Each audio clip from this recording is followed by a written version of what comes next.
stuff going my mind. I don't have a copy today, so I'm completely dependent on you, by the way. Oh, God help us. I remember chapters, but verses. The last couple of weeks, I've been wanting to communicate that there's so much on our side of the gospel of grace, right? And I believe we should begin with the end in mind. And one thing that my goal is to explain the deeper meaning of redemption and how it was achieved. Mm-hmm. And the ultimate end, I think, for me anyways, and I think should be for the body of Christ, is assurance of peace, right? We should be at peace, especially in our heart, in our inner man and woman, right? We should be at peace. And I think that we don't get into the deeper things of God's word because we have the whole society is geared up to make things easy on people. And trust me, I'm a teacher. I see this all the time, right? So, but with beginning with the end in mind, set me back to the beginning again. And that was the beginning being the cross and the crucifixion of Christ. Because obviously it happened for all of us right there. And all of it with redemption, justification, and of course, none of that would be possible without propitiation.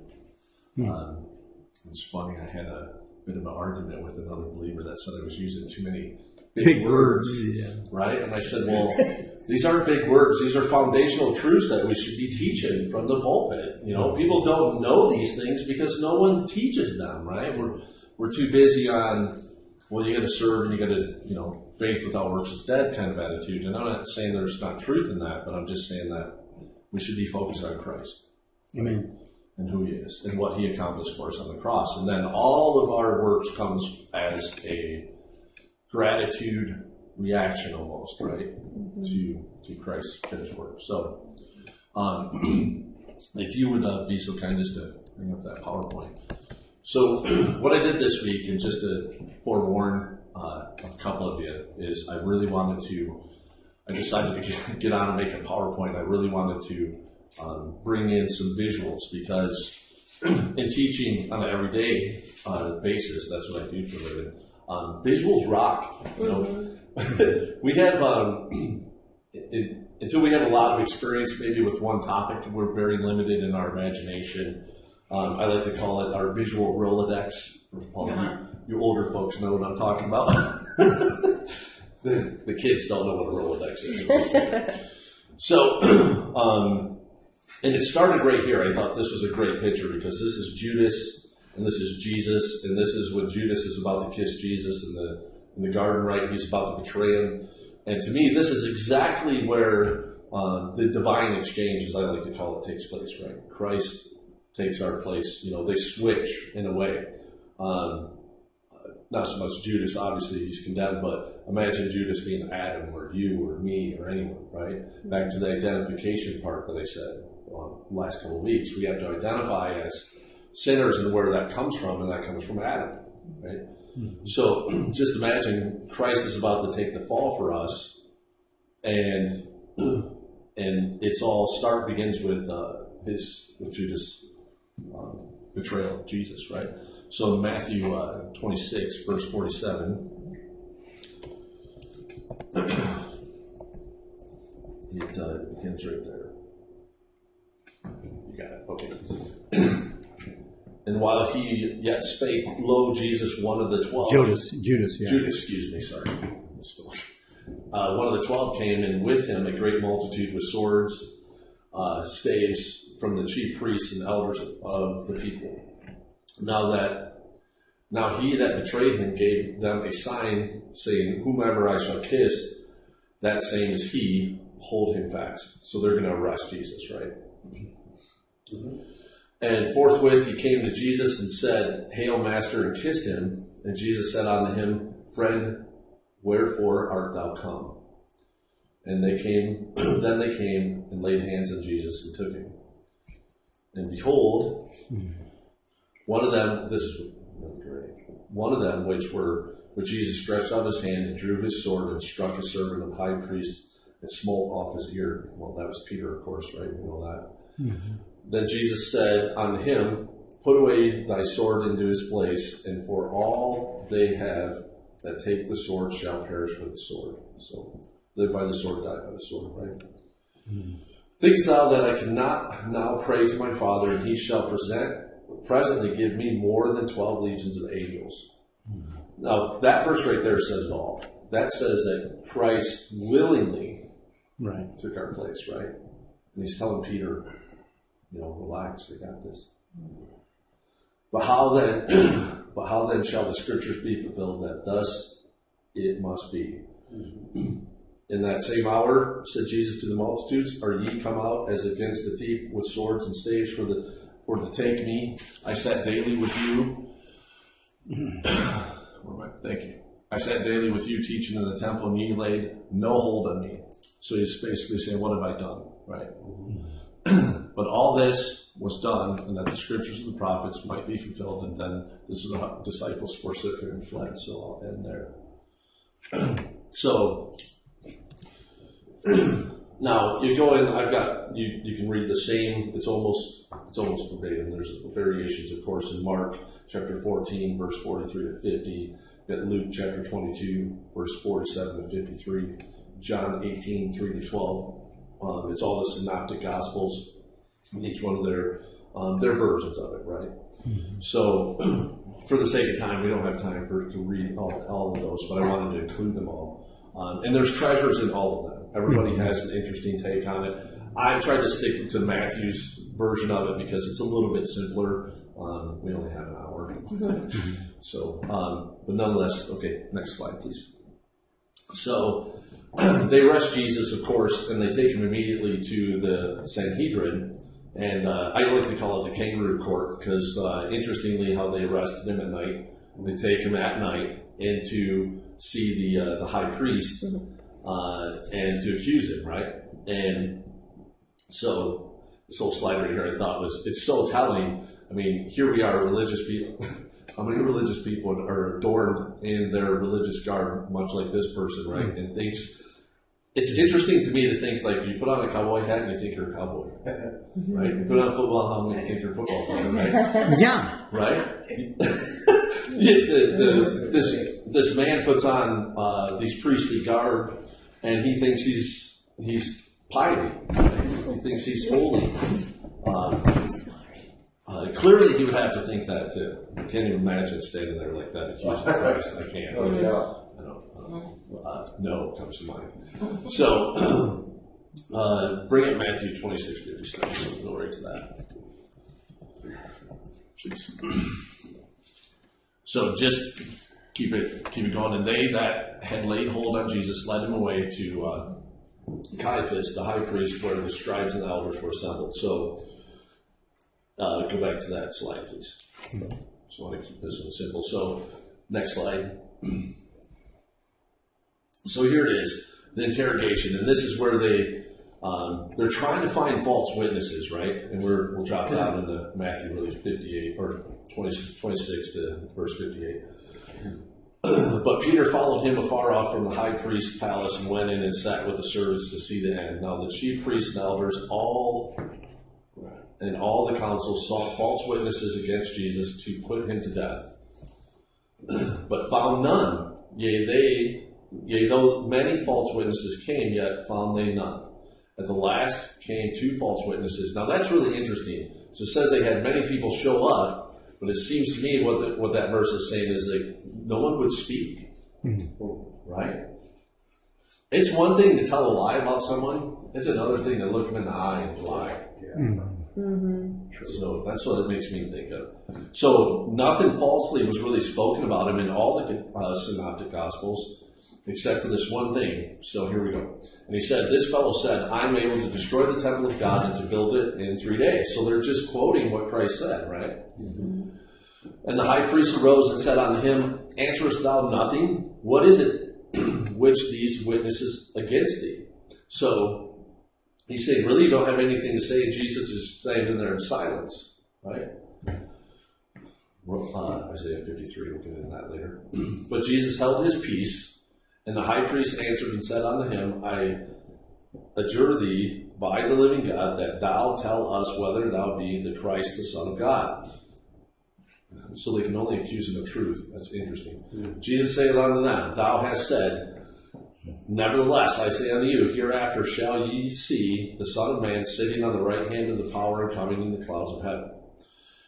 Then the high priest rent his clothes, or tore his clothes, saying, He has spoken blasphemy. What further need have we of witnesses? Behold, now you have heard his blasphemy. So they didn't believe Christ, of course, right? They didn't believe he was the Son of God. They didn't believe him at all, and that's all they needed to hear, right? No, I wouldn't have thought of this if you hadn't have made the comment about their garb, because they put on the garb and they think they are. Yeah. They think that they're God's representatives. So they put a lot of value in that clothing. Yeah. So for them to tear it was profound. Right. Which is what they did here. So, and that's how, and to me, it's all evidence of just how angry they were at him. You know, that's what he said to them. So one word, verse, thank you. What think ye? They answered and said, He is guilty of death. So here they are. Now you get a picture of this whole scene, right? They arrest him in the middle of the night. He's just hanging out with the apostles, right? They just arrest him, and they rush him off under the cover of darkness, right, to interrogate him in essentially the kangaroo court formed by the high priest and the Sanhedrin, right? And why did they do that under the cover of darkness? Because they knew there was enough people around that would probably put a stop to it, or they feared a rebellion, right? There's thousands of people that follow him around, right? So, really interesting. The whole scene of it is really interesting. So I found that picture of the Sanhedrin pointing at Jesus, and I thought that was just fantastic. It's exactly what they were doing. And could you imagine them accusing Jesus of being who he is? That's phenomenal. You remember, for every finger pointing forward, there's 3 pointing back. Right. Yeah. Right. But I guess it's because they sit there and they believe when they're dressed and stuff like that they're higher than your average person. Right. You know, so their word is authority and stuff, that they can accuse Christ of these things, you know, of professing that he's God's son and stuff, and people would listen to him. You know, that's what gets me, like in some of the churches and stuff. These guys, I hope I ain't wandering, these guys get up there and they think they know more than your average person, and that you will be led by them because of their knowledge, when they don't explain what they're even reading, you know, like you're doing right now. So that just reminds me of some people like that. Knowledge puffs up, right? Yes. Yeah, that's exactly it. So, just for the sake of the listeners, you can cross-reference Mark chapter 14, verse 53 to 64, Luke chapter 22, 66 to 71, John 18, 19 to 24. So, now they take him in the morning. So now, middle of the night, all of that stuff is taking place back in the day, because Rome was ruling Jerusalem, right? They ruled over Jerusalem. The Israelites were not allowed to carry out capital punishment, right? So they had to take him to Roman authority, and that's in comes Pontius Pilate, right? They couldn't crucify Christ themselves, basically. So they're going to convince the Romans via Pontius Pilate that Christ is a traitor and he's guilty of treason, and treason requires the punishment of death. Right. So that's what the next scene is. So they rush him off from the Sanhedrin headquarters to Pilate's court, basically, right? And I want to jump into, I couldn't get here without going to Isaiah 53, verse 1. I just can't. I just couldn't do it.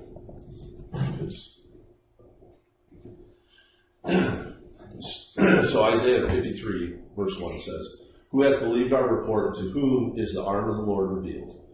For he shall grow up before him as a tender plant, and as a root out of the dry ground. He has no form nor comeliness when we shall see him.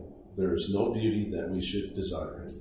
He is despised and rejected of men, a man of sorrows and acquainted with grief. We hid, as it were, our faces from him. He was despised, and we esteemed him not. I want to stop right there. Now, isn't that exactly what the 12 did? Did you see it when they arrested him? Peter and all those guys ran away. Right? We hid ourselves. We just ran away. It's just phenomenal. It says it all right there. Surely he hath borne our griefs and carried our sorrows, yet we did esteem him stricken, smitten of God, and afflicted. Right? So I want to stop right there. Not verse 5, not yet.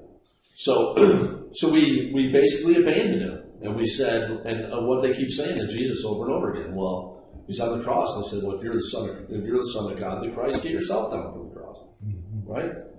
They even mocked him. The first thing they did was when they started arresting him, one of the soldiers basically smacked him in the face and said, prophesy who just hit you, right? From the very onset, they're just mocking him and mocking who he is, and it's the depravity of man is completely evident in all of this scripture.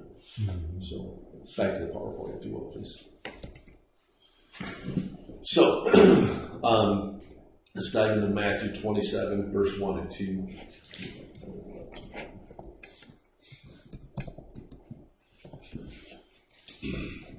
So here it is. When the morning was come, all the chief priests and elders of the people took counsel against Jesus to put him to death.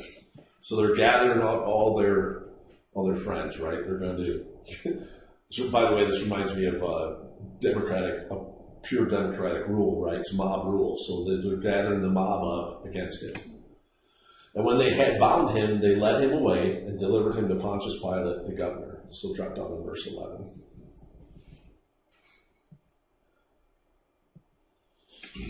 And Jesus stood before the governor, and the governor asked him, saying, Art thou the king of the Jews? And Jesus said unto him, Thou sayest. So he agreed with him. And when he was accused of the chief priests and elders, he answered nothing. Then said Pilate unto him, Hearest thou not how many things they witness against thee? And he answered him to never a word, so never says anything. Insomuch that the governor marveled greatly. Now at the feast, the governor was wont to release unto the people a prisoner whom they would. Everyone remembers this. And they had then a notable prisoner called Barabbas. Therefore, when they were gathered together, Pilate said unto them, Whom will ye that I will release unto you? So who would you guys like me to release? That's what he's saying. Barabbas or Jesus, which is called the Christ. For he knew that they envy, they had delivered him. For envy they had delivered him. Sorry, I'm not really good at reading Old King James out loud. I can switch to New King James if you want. Sure. Yeah. That would be great, actually. It messes me up with these and those. Thank you, brother. While he was sitting on the judgment seat, his wife said to him, saying, Have nothing to do with that just man, for I have suffered many things today in a dream because of him. So this is Pontius Pilate's wife, right? But the chief priests and elders persuaded the multitudes that they should ask for Barabbas and destroy Jesus. The governor answered and said to them, Which of the two do you want me to release to you? They said, Barabbas. Now here comes the mob rule, right? That's exactly what that is. And this, in my opinion, this is why it happened in the middle of the night. This is why they went to see Pilate first thing in the morning, because if they'd have waited to later on in the day, there would have been a horde of followers of Christ there. I honestly believe that's what it's doing. Yep. Interesting. They're like, notice they gathered all their people, right? All the people, and then they went to Pilate, right? Well, yeah, they had to load the crowd, right? Supporters. Yeah, with charges, yeah. Sanhedrin supporters. Right? Pilate said to them, What then shall I do with Jesus, who is called the Christ? They all said to him, Let him be crucified. Then the governor said, Why? What evil has he done? But they cried out all the more, saying, Let him be crucified. Man, that's mob rule. When Pilate saw that he could not prevail at all, but rather that atonement was rising, he took water and washed his hands before the multitude, saying, I am innocent of the blood of this just person. You see to it. And all the people answered and said, his blood be on us and on our children. Boy, that's a big statement. Wow, right? Mm-hmm. Right. Okay. So I'm going to stop there. Back to PowerPoint. What was that last verse? That was 25, verse 25. So that was Matthew chapter 27, verses 1 and 2, and then drop down 11 to 25. For those of you interested, verses 3 to verse 10 is where Judas hangs himself. That's the part I skipped. So, again, for those listening, cross references: Mark chapter 15, verses 1 through 15, Luke chapter 23, verses 1 to 25, John chapter 18, verses 28 through 40. So it doesn't just end there, by the way. So a lot of people, we skip over this when we picture them like they condemned him to death, so they're just going to rush him off and put him on the cross, right? Well, I say sadly, it was for our good. I agree, but it wrecks me just thinking about somebody. Yeah. So, anyways, so the next few slides are about what they used exactly. So they're going to scourge him, right? They're going to chastise Jesus, of all people. So they use their weapon of choice is going to be a weapon called the cat of nine tails, right? They call it a cat of nine tails because it's basically a whip with 9 tails on it. With some reports say they had glass tied to the end. I've got pictures with like little metal shards tied to the end or whatever. But these things are nasty. This isn't the straight leather whip that you would think, right? This is much more than that. This is much more brutal than that, and we should remember this. So next slide, please. So this is just a zoom in of it, so you can get an up close look at what these guys have on there. The Roman flagrum is what they would call it. Flagrum. It's nicknamed the cat of nine tails. So one more slide. So just for perspective, I had the guy, I found this online so you can see what it, size-wise, what it would look like to me. It looks like it's about 36 inches in length, and you could really do a lot of damage with that. And it's no wonder that he said he could see his bones on the cross, if you remember that from the Psalms. Yeah. But also remember that, Christ was in the Garden of Gethsemane, and he was sweating blood thinking about taking this beating, right? Mm-hmm. And then he goes and he takes this beating and volunteers. He volunteers. And he didn't volunteer for, what those Sanhedrin didn't really realize is he was actually volunteered for them. Mm-hmm. He volunteered for his enemy. Right? And really, that's all of us. Right? For all have fallen short of the glory of God, right? Right.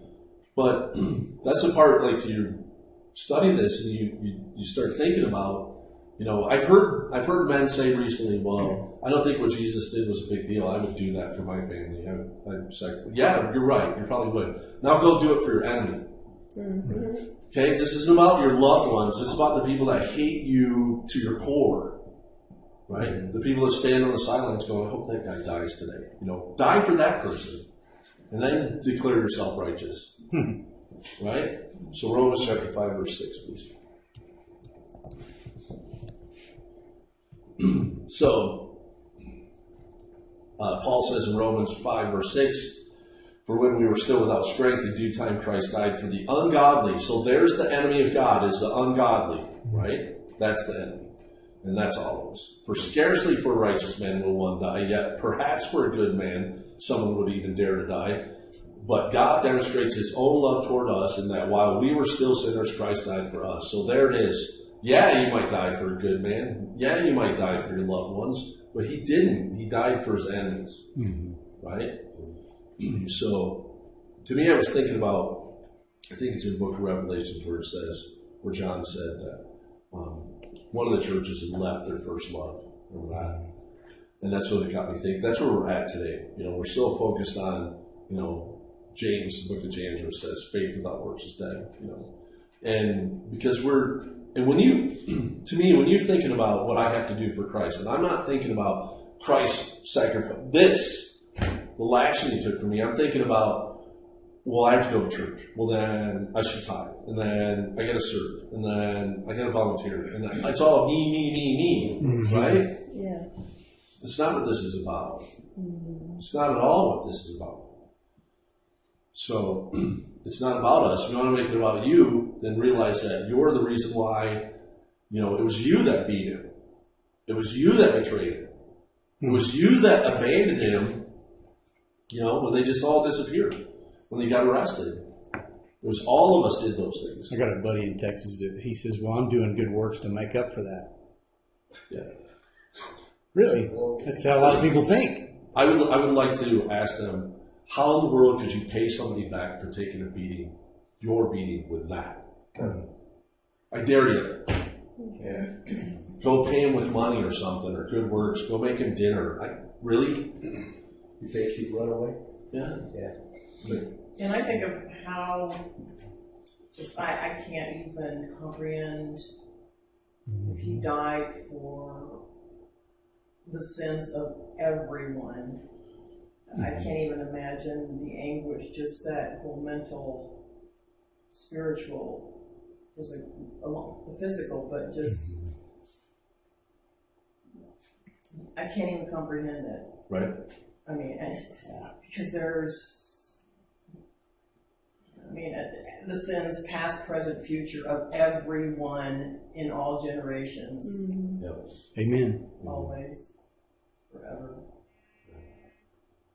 And when you reflect on it like that, I think that it should humble you. I think that's ultimately, I believe that's all that God really wants from us is a humble heart and thankfulness, right? Yes. So that's my opinion. What humbles me is that part where you said he was in the Garden of Gethsemane and he was praying and he was anguishing, he was sweating, and that humbles me that, Christ, would be doing that. I always question that. If he's Son of God and he knew this is coming, he's stronger than that. He'd just take the beat and all's done. But literally, he knew he was going to hurt, Right. Physical pain and stuff Right. like that. That how He was hard man. to deal with. Yeah, it was hard to deal with, especially when you know it's coming. Exactly. Yes. I'm serious. Out the door. I'm with you. That's my same perspective too. He was sweating blood because to me, he could literally visualize what was about to happen. Yeah. He knew it. Yeah. And still didn't run. Yeah. And stood up. Yeah. And more to that is he didn't even speak. Yeah. He hardly spoke a word other than to confirm that he is who he said he was and is. That's all he said. He kept saying. They kept accusing him. Are you the king of the Jews? You rightly said. Are you the Son of God, the Christ? You have rightly said. Right? That's all he kept. That's all he said. Yeah. He didn't. Any one of us would have been like, "Don't him do that. I didn't do anything wrong." Or right? right. Something like that. Yes. Yes. Exactly. So one more slide, please. We'll flip to Isaiah 53:5. So.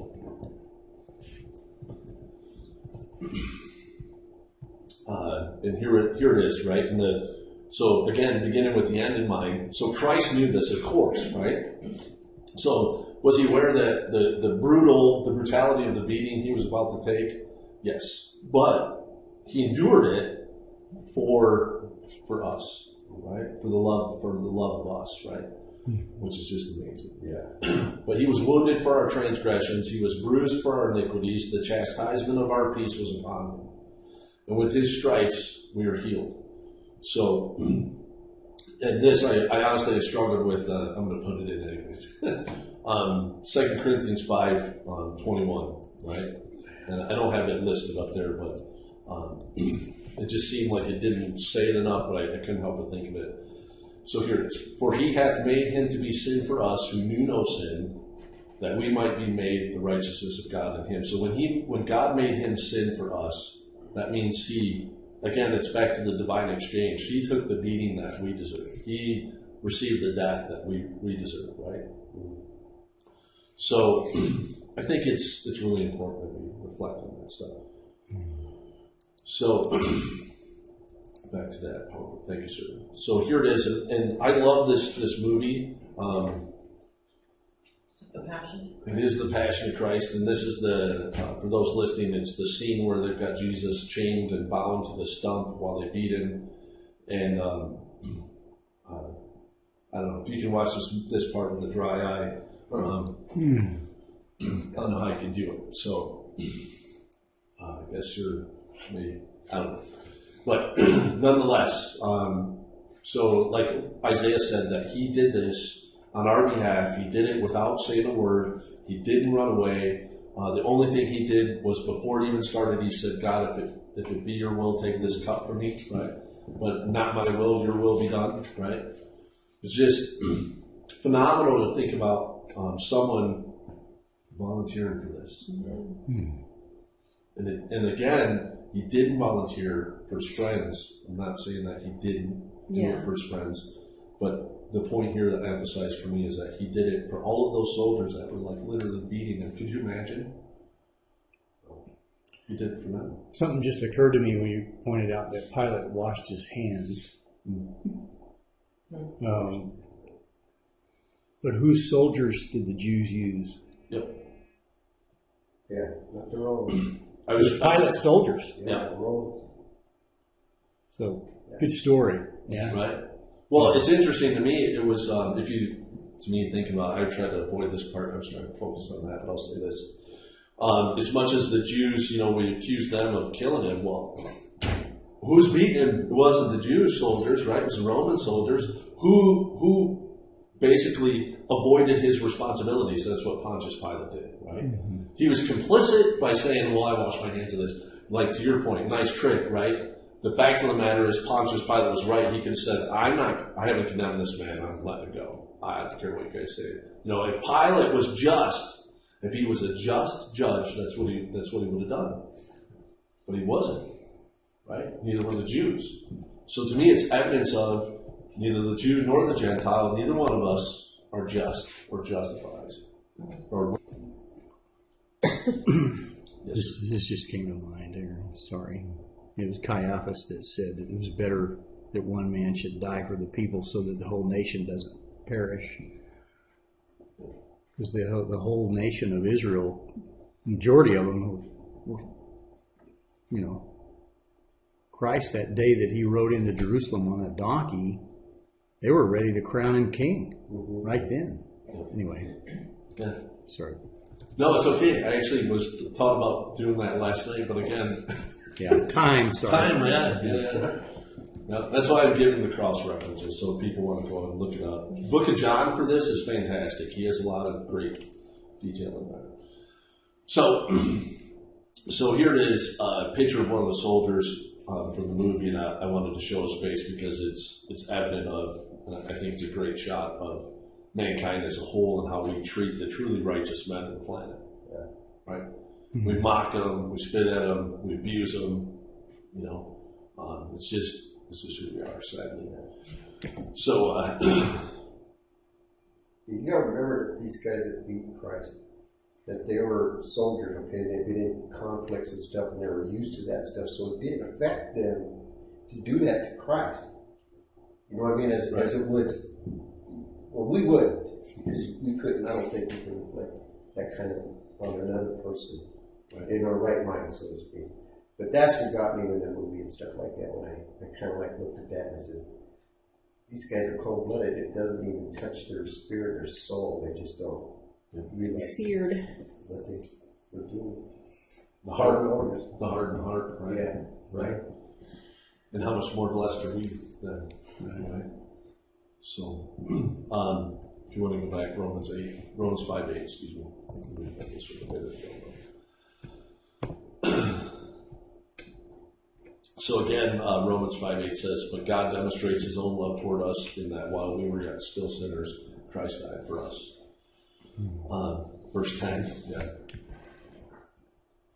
"For if when we were enemies we were reconciled to God through the death of His Son, much more having been reconciled, we shall be saved by His life." So we were enemies, right? Again, He did this for His enemies. So I was trying to avoid the reconcile topic. Well, you guys were talking about this. I overheard you talking about active shooter situations. Right. And I get it. That soldiers and first responders have to check their emotions. I get that, but the other side of that is, where were all those so-called followers of Jesus Christ when he was getting whipped? Mm-hmm. How come they didn't charge those soldiers? Right. Well, like he was saying, they weren't there. They're equally complicit, though. They all abandoned him. Yeah. They all abandoned him. Well, they knew what was going to happen to him too there, if he's going to be beaten like that. Yeah, where were they? I mean, yeah. Well, that's what I'm saying. They didn't want to be yeah, identified with him. we were all enemies, right? Yeah. That's what it says. We were all enemies. Yeah. Whether we, as it were, picked up the cat o' nine tails and actually participated in the whipping of Christ or not, we were complicit in it. And that's people. I tell people all the time. I have a good friend. We were camping together, and we were sitting around a campfire, and he goes, "Well, I'm not an enemy of God. Never have been." Well, then why do you need forgiveness? I didn't say that. Yeah. Got it. Yeah. That makes one thing. We're talking about the complicity. I know that my own evangelism or my own speaking up, I'm pretty okay, patience, tolerance, and Right. leave it alone and that is not. I know that. I know that I have been. That's why I'm here today. Praise the Lord. Quit fighting back on. And just, I know the Lord is saying you've got to depart from these things, these churches, the congregations that are with the 501c3, and it was just that visit with my daughter there in Italy when. He's a missionary. I'd never been in a missionary type congregation. That was the first time for me, and it was a real eye opener. And so anyway, getting back to the complicity and just not speaking up when I know I should, and that's why our country is the way it is now, because we have the church has dropped the ball. And not standing up. I guess and I keep going, and I apologize, but I just learned that in 1954 that it was the 501c3 that was implemented, and the church did not say no. And then 10 years after that, prayer was taken out of schools, and that's why we are where we are, because we have not been. We have not been in the army of God. We have pretty much slapped him in the face. It's nothing new, though. That's the other thing. It's nothing new. We were enemies 4,000 years ago. In Adam, yeah. Yeah, 5,000 years ago. So it's nothing new. It's just we did it as a society. To your point, right? It's really where we're at. But yeah, it's nothing new. I blame, honestly, I blame part of it on the pulpit. So I think we should be revisiting these things. I think we should talk about, doctrinal stuff, like foundational stuff about redemption and justification, and these things should be common knowledge for all of us, right? We should be able to go to Scripture, to your point before, and show someone a verse about why do you think you're redeemed, right? Should be able to do something that rudimentary, right? So we don't, right? We don't open up the Word then, right? So leave it to somebody else. I'm sorry. Right, no, it's okay. And no, this is the kind of church we are, right? It's an open floor. I might lead and study and all that stuff, but it's an open floor. I very much enjoy it. So I will say this. Another thing, I'm trying to make it easier for everyone to remember. So another reason I go really simple on some of these slides with just simple verses, and so I'm hoping that people retain it, you know. And if anyone listening, you know, if you can just put together the first cross reference maybe in your mind in your lesson as a Christian is cross reference, you know, Christ's crucifixion with Isaiah 53. You know, that was an early one for me, an easy one to remember, right? Especially us guys, we don't remember names, we remember numbers though. Okay, yeah. So yeah, I just so you can have a little cross reference there, but I'll jump into back in Isaiah 53 verses 6 and 7. So I'm headed back there. No worries. I don't think it's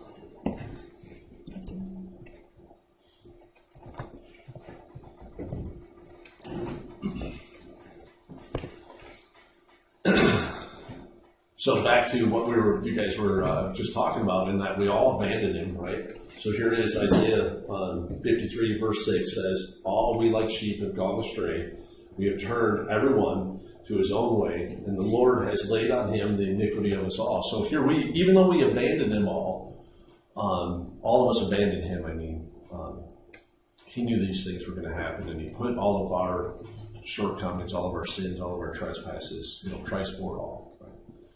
So verse 7 says, "He was oppressed and he was afflicted, yet he opened not his mouth. He was a lamb. He was led as a lamb to slaughter, and as a sheep before its shearers is silent, so he opened not his mouth." That's the most amazing part to me, is that he did all of that and never cried out. Not ever.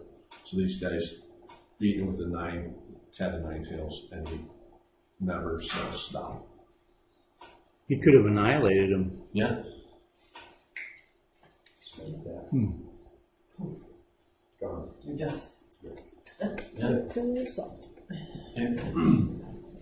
And think about it. Think about who he is. And that, I mean, this is God tied to God let us tie him to a post and beat him so severely that you could see his bones. You talk about humbling yourself, right? Yep. Verse 10, Isaiah 53, "Yet it pleased the Lord," this is phenomenal, "to bruise him. He has put him to grief. When you make his soul an offering for sin, he shall see his seed. He shall prolong his days, and the pleasure of the Lord shall prosper in his hands." It pleased God to do these things to him. That's propitiation. Yeah, exactly.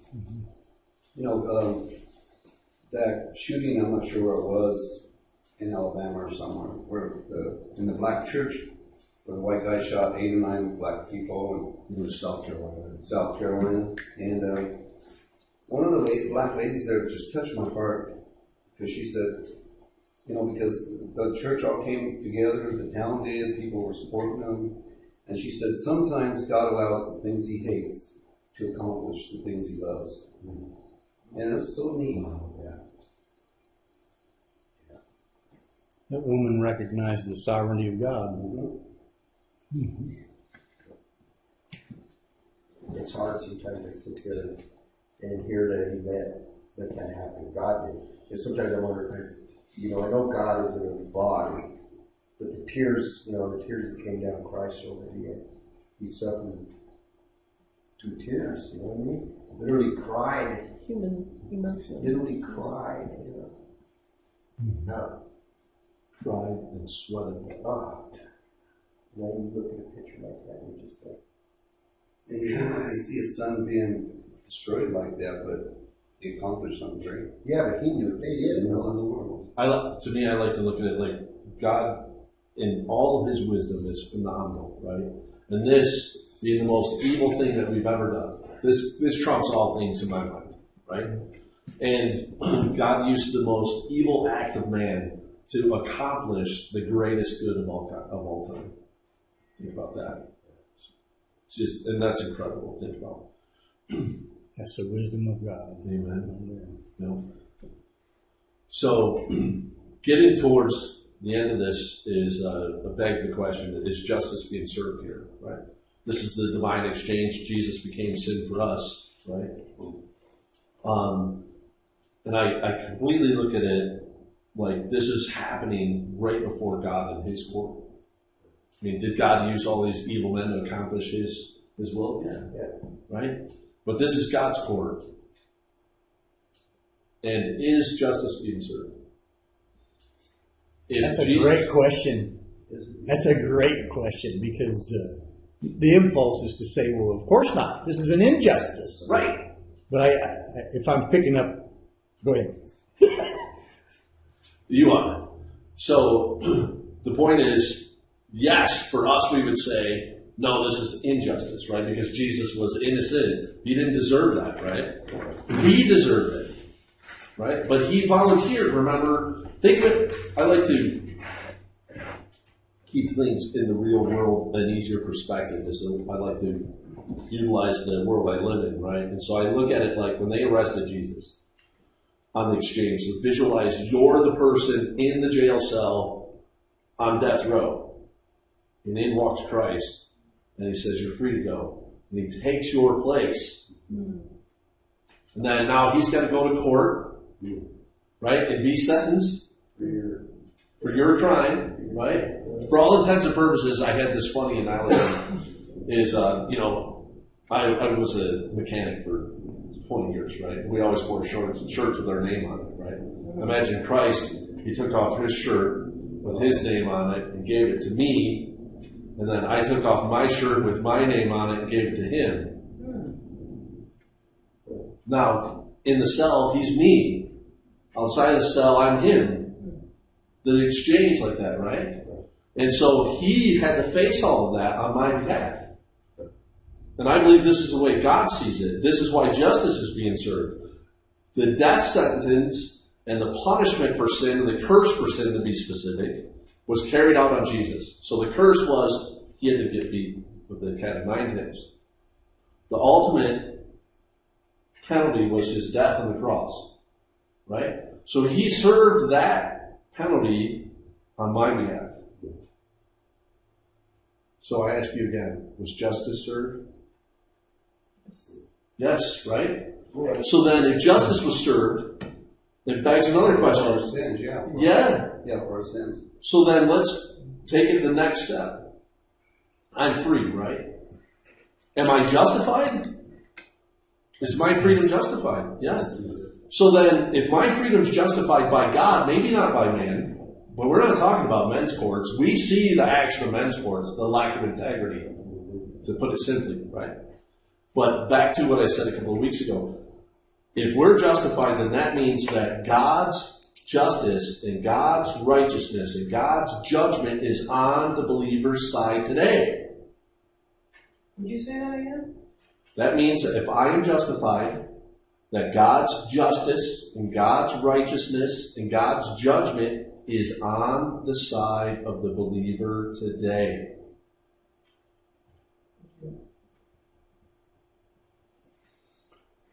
Because Christ paid it all. And when we say that, we say it like, well, we just nonchalantly say it. We don't think about what it is that He paid. He paid God's penalty.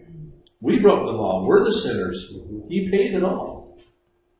And that was propitiation, when He satisfied God. Correct. So that we can be sent. Right. So is this kind of what you were thinking? Exactly. I was thinking about that this morning. But again, I'm going simplified. So Romans 8:31 says, what shall we then say to those things? If God be for us, who can be against us? That's exactly it.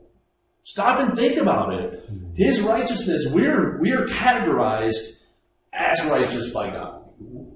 It doesn't matter what happened, because of what Christ did.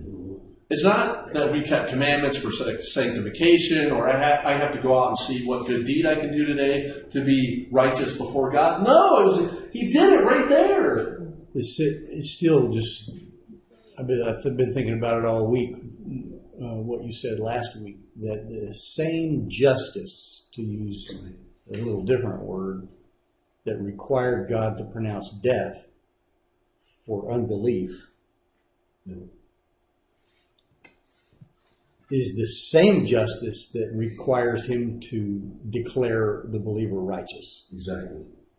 It is equal. It is equal. And that should give us the assurance of peace, right? That's the surety that we have. It isn't a matter of whether I tithe or I do this or that, or I help my neighbor or I love my neighbor. No, it's done. It's done. Go home, squirrel home. Yes. You know, Well, his words, it's finished, right? Yeah. All that. and even if we're being unjustly looked upon by the world or by other people or being injured or whatever, we can still look back at God and say, we're justified. And what does he say? He says, vengeance is mine, I will repay. Yeah. We don't even have to worry about getting revenge or we can totally put our trust in him because we're totally trust. He's already done the work. We're already there. Yeah. Ephesians says we're already seated in the heavens. Exactly. Yep. Great verse. Romans 8:33. Who shall lay anything to the charge of God's elect? It is God that justifieth. Amen. Amen. If he's declared you righteous, what matters? What does it matter what men may say? It doesn't. Men always say the wrong thing. If they could condemn Christ to death, right? If they could condemn the one good man that's been on the planet, let's call it what it is, they could condemn any of us, right? You don't have to look very far behind me to find something to condemn me, okay? That's a fact. I get condemned every day. Right. You know? So, in other words, what I'm saying is, who cares what other people have to say? It's not about what they say or what we say. It's what we believe. No, Okay. that's what the truth is. Exactly what the truth is, so that we should walk with our heads held high today, knowing that we're completely safe from God's wrath. Because, like we said, if God justifies us, not even he can be against us. He can't condemn us. For all those people who stand at the pulpit and say, well, when you fall into sin, then you fall out of fellowship with God. Really? You know, those meetings we were having at work, you know, with the people and stuff, some of the people in there were claiming to be Christians, which I'm not saying they're not, but it was interesting that they had a hard time dealing with that we're justified already. Yeah. That, you know, I can trust God and know that I'm already there. And there's still, I kind of think, is on the work side, well, yeah, but you got to do this and that. And no, you don't. That's our pride. You don't. That's our pride. That's what we're justified. Yeah. We want to make up for our bad deeds, right? Yeah. Anything we can do to erase that last thing I did yesterday, man, I'm going to do it in me. Yeah. I'm going to do it. I'm going to get 20% instead of 10%. Right. It's a real paradigm shift for a lot of people to come to terms with grace. And that their service to God, I mean, we should serve God, but the motivation for it should come from, I heard a preacher call it the overflow. You know, the old appreciation of it all. Yeah, the 23rd Psalm comes to mind, my cup runneth over. Well, if you appreciate what it is that he's done for you, then you're going to serve him spontaneously. It's just going to happen. It's not something you necessarily have to plan. I mean, Chuck, out of the last 100 Bible tracts you've given out, did you actually wake up that morning saying, I'm going to give out a tract to thus and so and to thus and so? No. This morning I gave out I wrote out a tract. So I went to Wendy's for the wife, and all I had was a simple as could be booklet. It's all right. I gave it to the girl. I said, "Do you like to read?" She said, "Yeah." And I said, "Take some, read this on break, you know, because this is something that will really encourage you." You know, we got some tracts over here. Stop it. Right. There's some right there. I'm looking around the truck and receiving stuff. Not cash. You're looking for Bible tracts. I'm a mess. That's the guy. I'll make one more point about the righteous thing. A reminder, I said this last week, but remember, we should take, you know, I used to read the Old Testament and feel condemned, right? I still remember, I've said this before many times, and I still remember reading that story about the Pharaoh when he took, one of the Pharaohs, because it happened twice, one of the Pharaohs that took Abraham's wife Sarah, right? And then God appears to him in a dream, and he says, "You're a dead man," right? Right. And the Pharaoh's like, "Wait a minute, he lied to me," right? I could put myself in the Pharaoh's shoes, right? You read through God's commandments, and for me anyway, I just reflect on all the bad stuff I've done, but that's why this is so powerful to me, is that all of that righteousness that would condemn me under the old covenant is the same righteousness that justifies me today. So I take a great amount of peace in the fact that because I'm trusted in God's righteousness, as much all of this is being pretty powerful stuff, but the fact that if I have God's righteousness on my side, I have nothing to fear, right? I have nothing to worry about, right? And the reason that the great thing about God being, in my mind, being the same yesterday, today, and tomorrow is that it's for that reason I can trust Him to justify me and keep me righteous, because He can't condemn me, because that's double jeopardy. And that's unjust. So then for God to punish anyone because of your sin, anyone in the body of Christ, to punish them for their sin is unjust. Christ did it. Yeah. He paid it all. Because he suffered for us, right? Right. He can't do it because He is righteous. So we should take comfort in God's character. So, all right, one more slide. I don't even know what slide we're on. So I found this picture of the crown of thorns, right? And they put the crown of thorns on his head in Matthew 27, verse 29. Of course, it's in Mark, and Luke, and John as well. So, but again, I knew I was going to be short on time when I got this far, so I just had one reference. When they twisted the crown of thorns, they put it on his head and a reed in his right hand, and they bowed the knee before him and mocked him, saying, "Hail the King of the Jews." So here they are mocking him. And then verse 30 says they spat on him, took the reed, and struck him on the head with it. So just imagine, they put this crown of thorns on him, and not only did they bow and mock him and all these things, and then they take this reed, which is basically a stick, right? And they just smack the crown of thorns on his head to pant it down more. Yeah. It's just phenomenal. You blindfold him, give him blows and stuff, don't do them. Right. Pull out. And this is all the Romans. This is all the Romans. Continuously doing all this. Yeah. Right. Yeah, he hasn't even gotten to the cross yet. Yeah, they were mastered. Yes. That's what I say. They had a lot of practice. Yeah. Sorry that. Next slide. Thank you. So, I purposefully left this picture a little distorted, and so just so you could get it. I'm hoping that we get an idea, or a better idea, maybe, of just the torment that Christ suffered for our behalf. So, to me, it speaks of, you can't help but think of John, or true love. True love is laying down your life for your enemies. And John chapter 15, verse 12 and 13.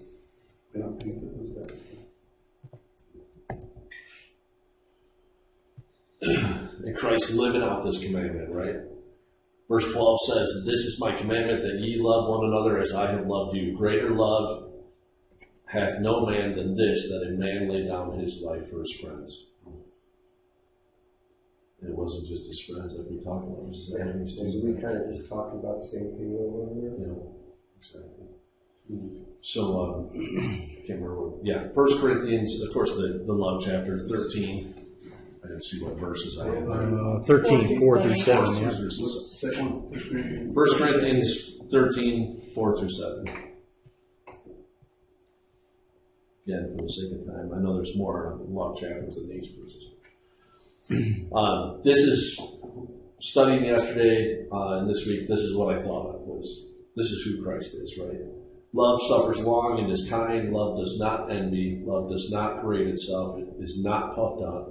Does not behave rudely. Does not seek its own. Is not provoked. Thinks no evil. Does not rejoice in iniquity, but rejoices in the truth. Bears all things. Believes all things. Hopes all things. Endures all things. And if that isn't what Christ did on the cross, then love never fails in verse 8. It didn't fail because he loves us. He loves us. So, for anyone thinking that God's waiting for you to trip and fall and point a finger at you and do the "see, I told you so" thing, he's not that guy. It's not that guy. It's not. He's not your best buddy that makes fun of you when you screw up. He's not going to kick you out of the club because you didn't do the right thing today because he thinks no evil. Right? Amen. Amen. He doesn't think that way. That's the way we think. So it's phenomenal. Yeah, he said it was pure love. Yeah. Okay. Better get back to that. So I realized this one, it's a picture of Christ bearing the cross, and Scripture says that Simon, right, carried the cross for him, right? But I couldn't help but think of, I had to include this because you think to yourself, like, for us, we'd be thinking, okay, well, I made it, I'm done, I lived through the beating, right? It's not over yet. It's not over yet. The worst of it hasn't even come. Think about that. So Matthew 27.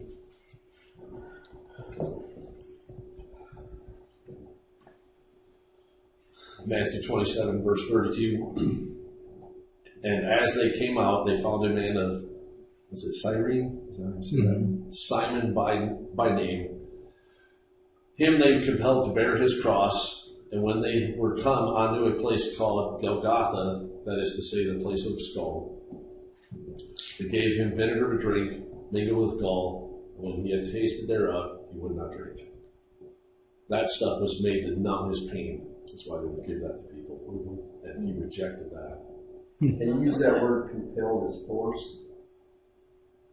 Simon forced, was he forced to carry the cross when they were in the streets? No, I don't think so. I think it would have said forced if it was forced. I think compelled is like, hey, look at that guy. Would you? Yeah, but I don't see it like that. I mean, in that kind of words. Oh, you mean like the Roman soldiers are Yeah. going, hey, get that. Yeah, Maybe. Would it be I would kind of say like that, maybe. Yeah. Maybe. I guess I didn't think better of it. So if you want to look it up, go ahead. Please, Which Simon was it? please. Does it say which Simon it was? No, it wasn't Peter. It was Simon. There you Father go. of So you're Judas. right. So, Judas was yeah, because The Roman soldier said, hey, get that. I don't want to put myself in that situation, but if I wasn't, no, I don't want to do that. That would be my first thought. No, I don't want That to. would be a part of that. I don't even get close to him. Right. I don't want that to happen to me. Right. That's what we think. And then be afraid if you don't do it, what's going to 35. happen to you. Right. But very well. Okay. It's okay. So they would give him the gall to numb his pain, and he wouldn't drink it. He wouldn't take any of it. Even after all that, he wouldn't take a painkiller. Imagine that. Verse 35. And they crucified him and parted his garments, casting lots, that it might be fulfilled, which was spoken by the prophet. They parted my garments among them, and upon my vesture did they cast lots. So they gambled on all this clothing, right? So, I can't help but think insult to injury, right? Wait, what you need to do, Ben, go back on any of these others? Are we done? I'm sorry. All right, for the sake of listeners, the cross references are Mark chapter 15, verse 21 to 24, Luke chapter 23, verse 26 to 27, John chapter 19, verses 15 through 18.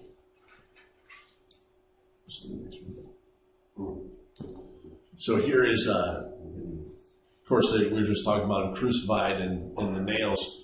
I like to think of it, like I said before, identity being a key component here in our understanding of Scripture is all of us participated in nailing his hands to the cross and his feet to the cross, right?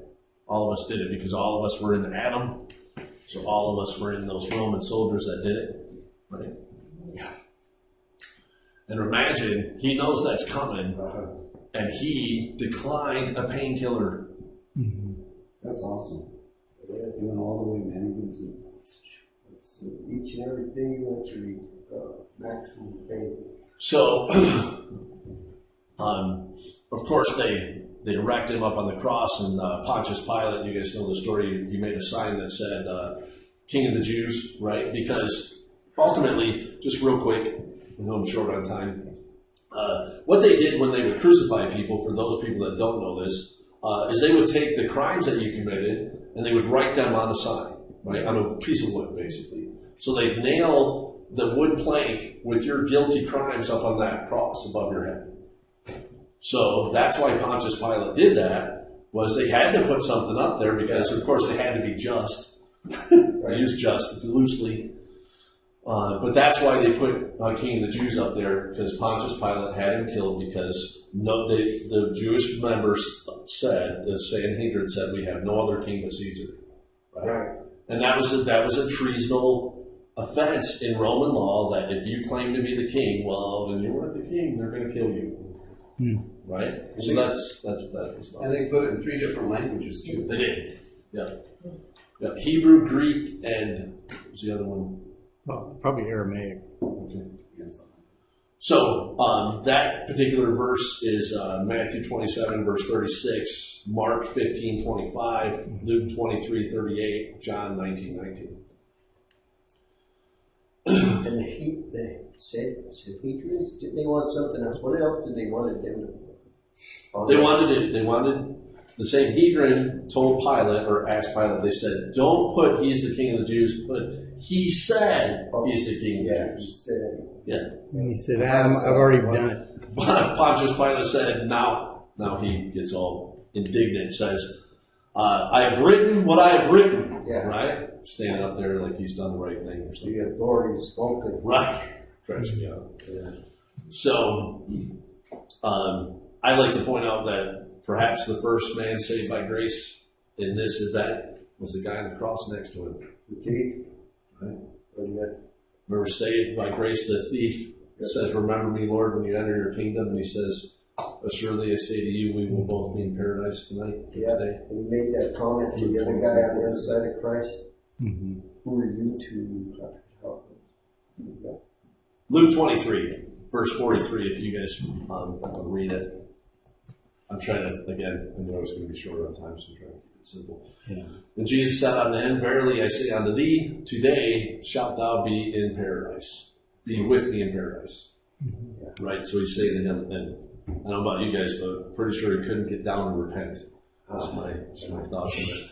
So, I want to kind of stop there because I know I'm beyond my hour, and I want to jump in while this is fresh in everybody's mind, and I want to get into Vine's dictionary about the word redemption. So, and I have that. If you don't have that, brother, I got that. So there's 4 Greek words, and I'm terrible at pronouncing all of them. But I'll give you the Strong's numbers for those of you that want Strong's numbers. The first one is Strong's number 1805. The second Strong number is 3084. What is it? 3084. 3084? Yes, 3084. Parts, I'm spitting them out like part numbers. So the next one is 3085. Okay. And then the next one is 629. So it's interesting, if we go back to 1805. So 1805, if you're looking for a reference, you go to Galatians 3:13. So yeah, we got it up. Christ hath redeemed us from the curse of the law, being made a curse for us, for it is written, cursed is everyone that hangeth on a tree. So this Greek word used is a word that denotes to buy, right? And it especially is used when purchasing a slave with view to his freedom. So it's metaphorically used in Galatians, I'm reading from Vines, of course, as Christ delivered us, the Christians, the Jews, and the Gentiles, right? So it's payment. It's almost an accounting term, right? So he paid the price for this. And why do I bring that up? Because I think it's really important to understand that we were saved from death, but we were redeemed from the penalty of sin, the curse of sin, right? That's what this verse is talking about. The curse of the law. Under the law, God told Moses that he would curse the people that sinned to the 3rd and 4th generation. So that means they were obviously cursed for the whole time they were here on the earth. Even their great-grandchildren were going to be cursed, right?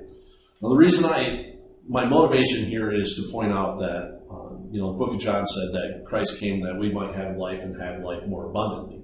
And too many believers don't have an abundant life, and I think it's because they don't understand the basic doctrine in that we were redeemed. Were we saved from hell? Of course, right? But it's too easy for us to take and categorize that. Well, I might live to be 100, and so I enjoy that reward for 100 years, and so what do I care, right? The point here that I want to make is that He saved us from the curse today. Not only for tomorrow's future, but for today. How else are we to have life more abundantly?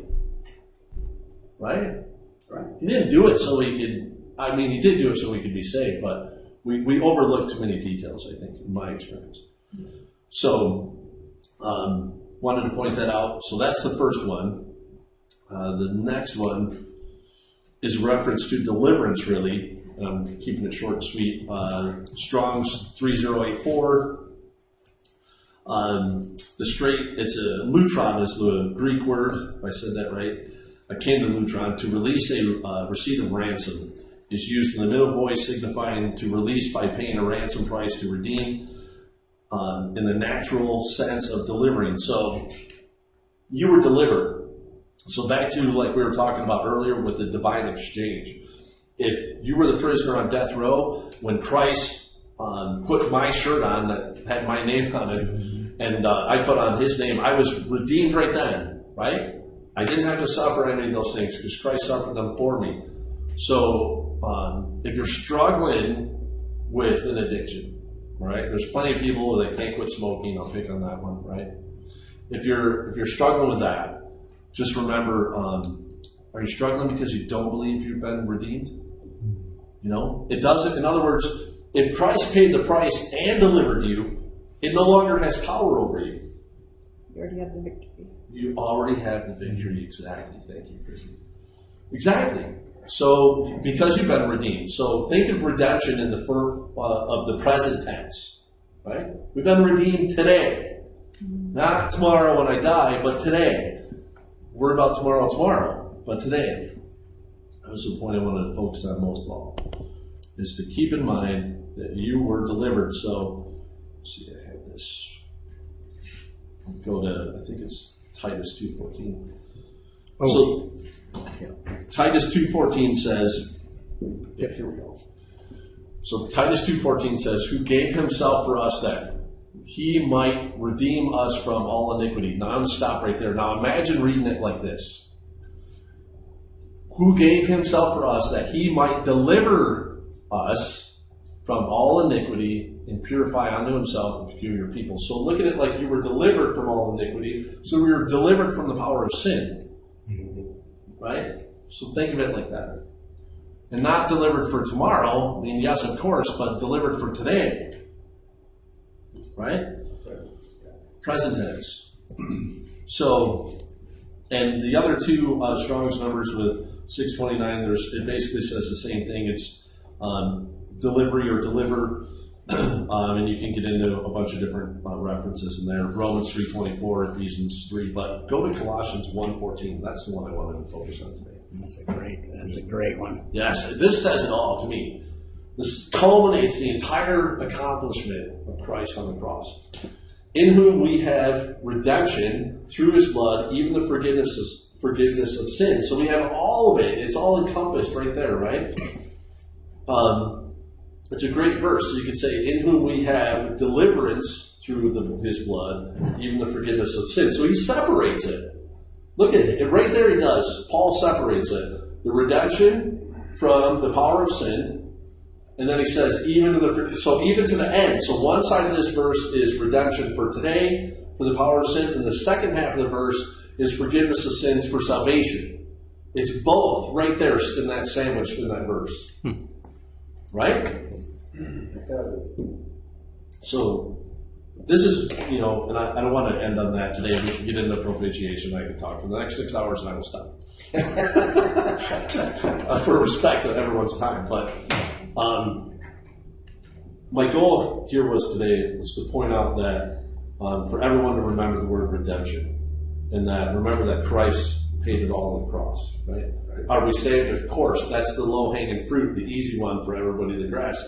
But think about we're redeemed because of his blood. And I like to break it up. In his redemption, our redemption was provided for us when he took those cat of nine-tailed beatings.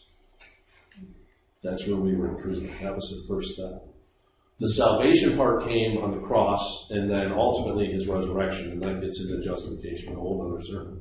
But remember redemption, think about Christ and the nine tails, and him doing that for you so you could be redeemed, so you could have life today and have life more abundantly. So, right? Our Savior's last, and then there was some scriptures. Would you mind throwing that back up at night? No, go ahead. Copy them down. Yeah, his last breath. And that was Matthew 27:50, Mark 15:37, Luke 23:46, John 19:30. Come on, man. You know, when I first met him, he gave us some teaching and stuff. After the teaching, I had to go up to him. He didn't even know him from left field. He says, "You got to slow down, man. You got to slow down." That's great. So he gave me the whole study. That's great.